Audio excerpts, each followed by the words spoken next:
छोटी लड़की और पुराना जंगल। एक शांत से गांव में आरिनी नाम की एक छोटी लड़की रहती थी। हर रात वह आसमान की ओर देखती और तारे से अपनी छोटी छोटी इच्छाएं फुसफुसाती। लेकिन एक शाम पास का जंगल हल्की सुनहरी रोशनी से चमकने लगा।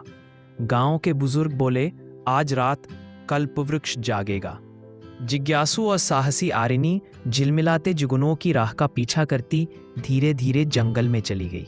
जादू की पहली झलक जैसे जैसे वह जंगल में आगे बढ़ती गई, हवा अचानक गर्म और नरम हो गई। एक मीठी सी सुगंध पूरे वातावरण में फैल गई और तभी उसने उसे देखा। एक विशाल वृक्ष जिसकी पत्तियां सोने जैसी, फूल मोतियों जैसे और फल छोटे छोटे सूरजों की तरह चमक रहे थे। वह था कल्पवृक्ष।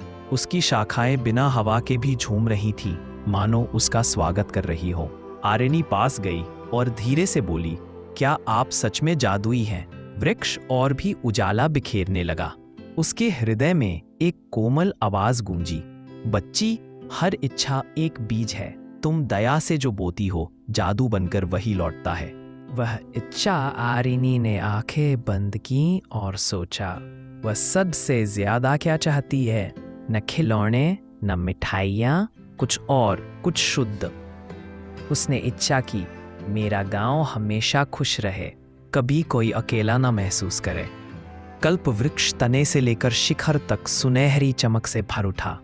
उसके फल धीरे से जमीन पर गिरे, जैसे चमकते हुए छोटे छोटे दीपक। आरिनी देखती रही कि वे फल अचानक टूटकर खिलखिलाते सुनहरे जुगनुओं में बदल गए और उड़ते हुए उसके गांव की ओर चले गए। आशीर्वाद। अगली सुबह गांव में एक अनोखी मधुर शांति छाई हुई थी। बीमार लोग बेहतर महसूस कर रहे थे, थके हुए लोग तरोताजा थे, क्रोधित लोग शांत थे।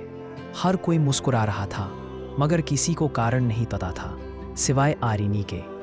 उस रात जब उसने फिर जंगल की ओर देखा, कल्पवृक्ष हल्की रोशनी में चमक रहा था। एक निशब्द धन्यवाद। और इस तरह कथा कहती है, कल्पवृक्ष केवल मनोकामनाएं ही पूरी नहीं करता, वह दिलों की सुनता भी है। जब कोई इच्छा दया से की जाती है, उसकी सुनहरी पत्तियां खुशी से सरसराती है और उसका जादू चांदनी की तरह दुनिया में फैल जाता है। तो आज रात जब तुम नींद में डूबो, अपनी आंखें बंद करो, गहरी सांस लो और याद रखो, ब्रह्मांड की किसी शांत जगह पर कल्पवृक्ष तुम्हारे सपनों को भी सुन रहा है। शुभ रात्रि, मीठे सपने।